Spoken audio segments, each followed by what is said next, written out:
Hey, good morning. As Greg introduced, thank you, Greg. My name is Flourette Laurizio.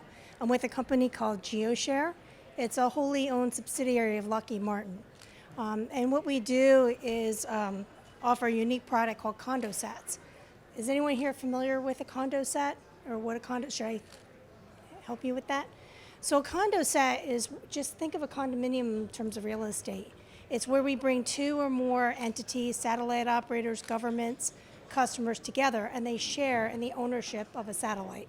And the satellite's a commercial communication satellite, and it gets launched into a specific orbital slot over a specific geographic area.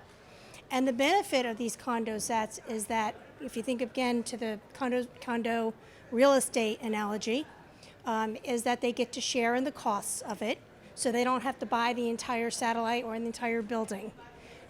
In addition to sharing in the cost of the satellite, it takes a lot of money to get these satellites up into space. You have to get a launch vehicle, you have to insure it, you have to have ground systems to support it. And so by participating in a Condosat, you're able to share in the costs of all of those.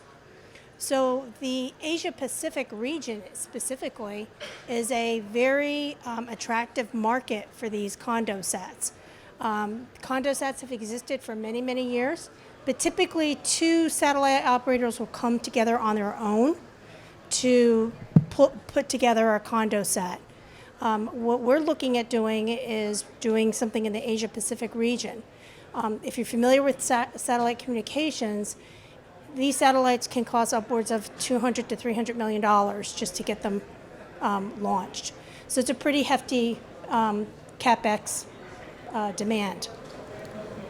The Asia-Pacific region is such that because of the geographical sparsity of the islands and nations, it makes a lot of sense because some of these countries can't afford to launch a satellite by themselves.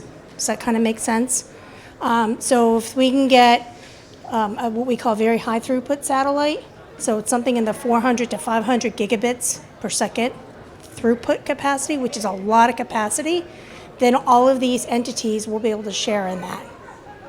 Okay.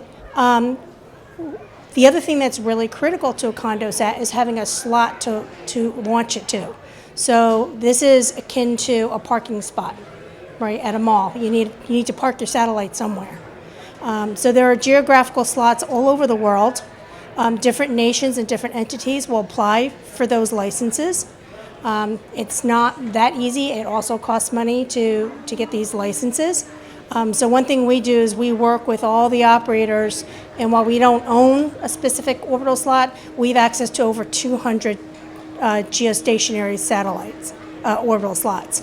So what we do is we kind of mix and match payload missions with these orbital slots and pair them up together for Condosats. Okay? If you're familiar with satellite communications, there's a metric out there, and it says it's 1 million per gigabit. That's kind of like the ideal goal that folks are trying to achieve. And you have to be able to launch something that's extremely big with a lot of throughput, a lot of capacity in order to achieve those kinds of metrics. And again, for an individual country to be able to do that, it's a very expensive proposition. So, I don't know. Does that explain it?